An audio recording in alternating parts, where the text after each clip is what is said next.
I will start with the introduction of public-private partnerships. If we want our technical support to be meaningful, having aligned our strategies with the strategies of the beneficiary governments and countries, it will be good to get the support also of the private sector so that the issue with difficulty of the governments taking over after our projects will not be there. If there is a collaboration between governments or public sector and the private sector, I think we all play together in solving problems that face our societies. We cannot work in isolation. If we are providing technical assistance, we also need to build the capacity of experts in the countries that we are operating. And in that regard, whatever shortfalls there were before we came in to intervene will be improved for the benefit of the society at large. Formerly, that was not the situation. That was not the case. But of late, donor agencies have come to the realization that it is very necessary to build the capacities of the countries in which we work. And so now it has become very important for donors to build the capacities of citizens of countries that we work in. And I can give an example of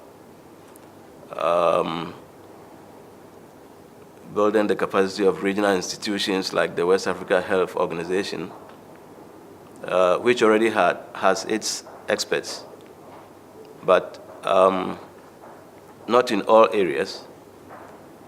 For instance, areas of health information systems was something that was lagging, and this came up during the Ebola outbreak, and it came to light that information was not even reaching decision makers who were to make decisions to solve the problem of Ebola. So capacity building is key now. It's the same. They also need capacity building, not only in terms of technical expertise, but also in terms of, let's say, equipment,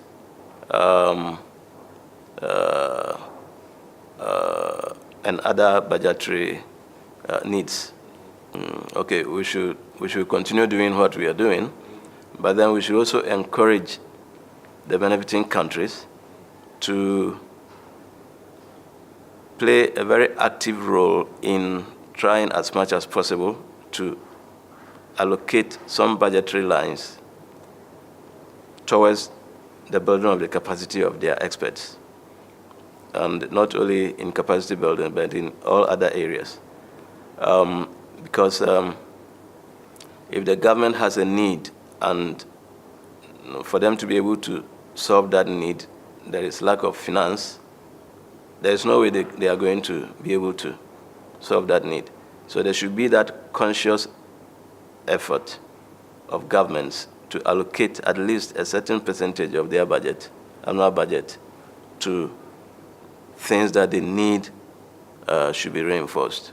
Yes, in the first place, there's the need for education. We need to educate the public. We need to educate all stakeholders that there's the need for inclusion. You know, the African society is patriarchal, and for that matter, women are normally relegated to the background. But if you look at our populations, women form the larger part. For example, in Ghana, the female population is bigger than the male population. And if we are ignoring this portion of the population, it means we are eliminating a good chunk of our expertise in the effort to solve national problems. So there should be gender equity.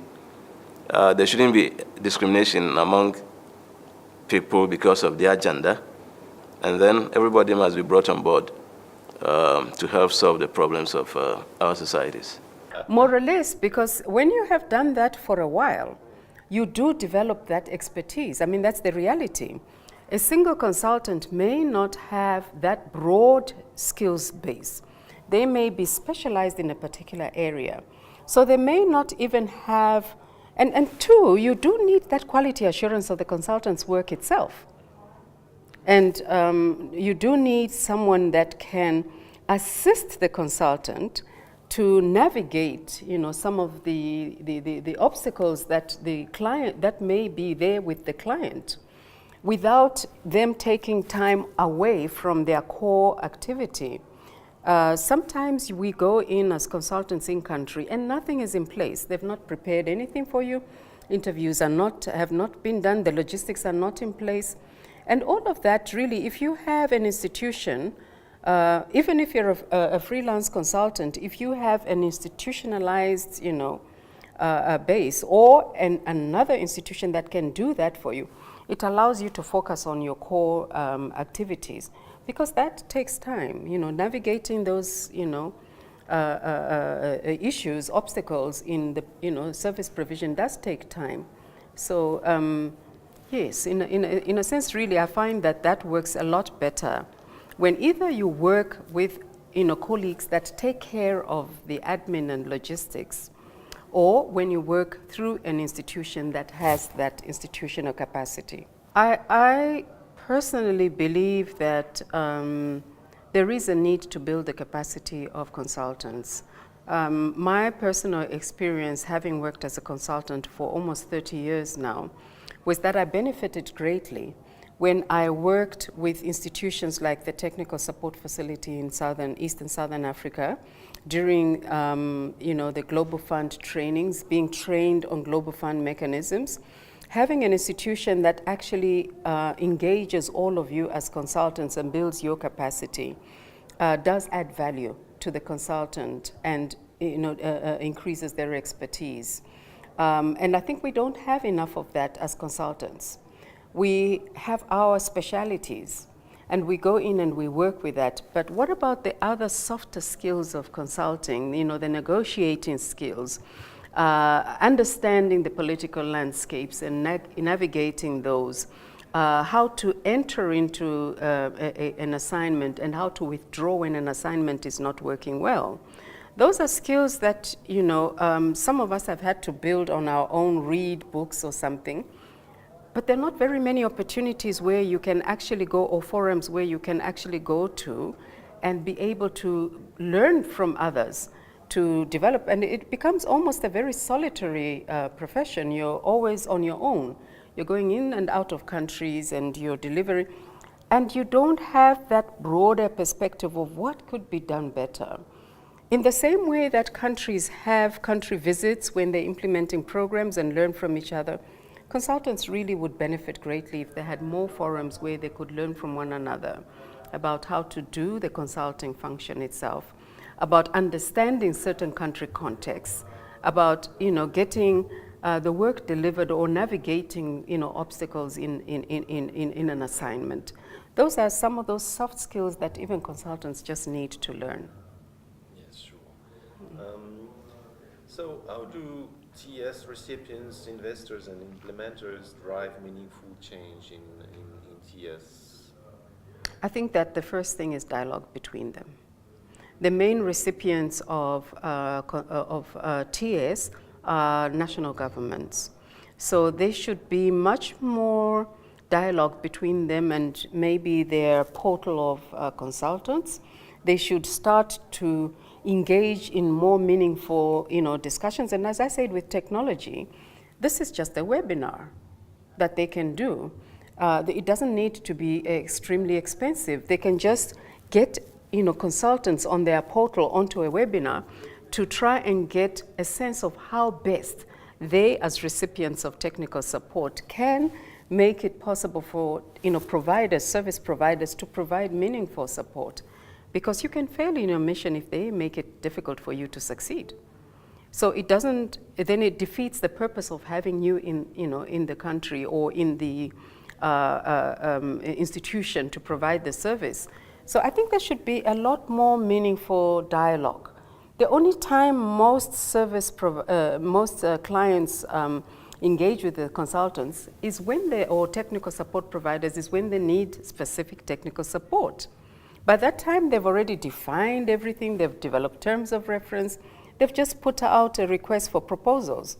But I think they should start learning from the providers of technical support how best technical support can be delivered. And secondly, how best the capacity development of the recipients themselves post the period of the assignment can take place. Is there some way, of engaging with service providers, with consultants that would enrich the experience better? If you go into a TB program in country and they have some issues, you work through with them on issues, you identify those issues, and then you leave recommendations for them to implement. There's no engagement beyond that with the consultants after that. Is it possible for them to engage? Yes.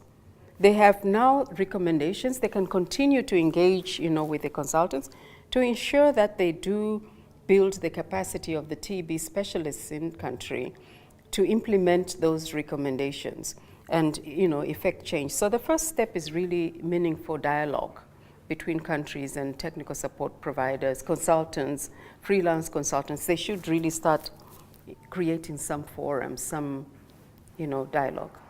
It's very critical. And I think the other thing is Liberia particularly saw, even the current consultancy I've requested, they saw it as you're taking our money from us and giving it to an outsider outside of Liberia. And then they come here to work with us when they're taking our money. So they've already got that lens on when the person comes in country. So they're not already receptive to the person. But the process we undertook this time was to say, we're going to see if we've got that capacity nationally. So we're going to advertise and send this out to all our stakeholders, and they should share with their networks and apply for the job. And we did that. We got good number of responses. And then I brought in the National AIDS Council Commission and the people living with HIV to sit and help me select. There was no prepping, there was nothing. It was we just followed a very objective, very open process, and they were convinced that, yes, due process was followed. I think if you use that, and they were able to clearly identify who of the international consultants they felt was very strong, and we did not have the lens of, no, because this is just based on merit and what we see. And I think following that process helped the quality of consultancy we will then get back. Even if it's national or international, they need to feel it was not somebody who has been pushed on them. I think that was the more important process for me. Okay. I think as long as they are both men and women are well represented, I think that's it. The rest now becomes technical. Yeah. Then you're not saying because it's a woman, we must have a woman now. I think now we have enough applicants who are women and enough applicants who are men. So now let's evaluate on the technical. And that is the most overriding thing.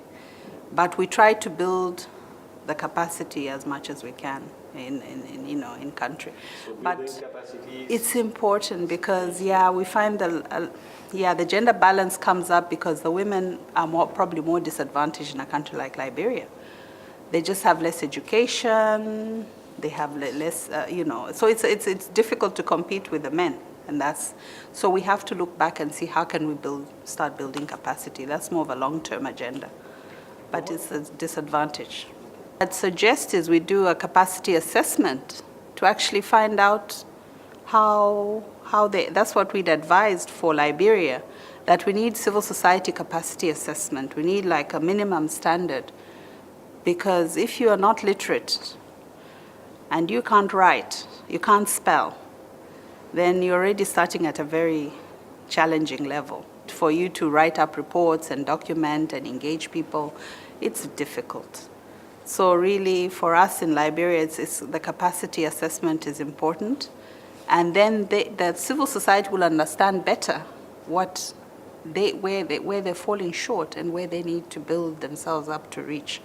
And I think at the moment we haven't done enough of that. And this is a problem. And also capacity to implement programs itself is a challenge because of that. Yeah. You will have to build capacity. Yes. Otherwise, we're sending resources to the country and we deliver a product, but nothing stays behind. And then it's, again, another external person coming out. But what I do is, as a consultant is coming, we have a team that will be working with the consultant. And then we give them a bit of work to do with the consultant. So they already get a feel of what it is they would need to do if they were sitting in that position. So we involve them a little bit more and engage them a little bit more. So I've got my network of people living with HIV very much part of this. The media network I'm in are very much part of, want to do a documentary. That would be my next request to you. Want to do a documentary. So they've been helping me write up the terms of reference and what we need to do. We're still tightening it up. And they will be part of the field work. Even as we get the external consultants, they'll be part of the local recruitment, supported from our own budget, to work with the consultants to get this work done. So that way, I think over time, you can give them a bit more confidence to think that they can do that work. Mentoring especially, yes. And exposure, yeah. So they're not just passively part of the process, but they're very much engaged. Yes, that would be great. I really like that. Yes. That we already identify right in the beginning. They're part of meeting with a consultant to understand what they've come into the country for.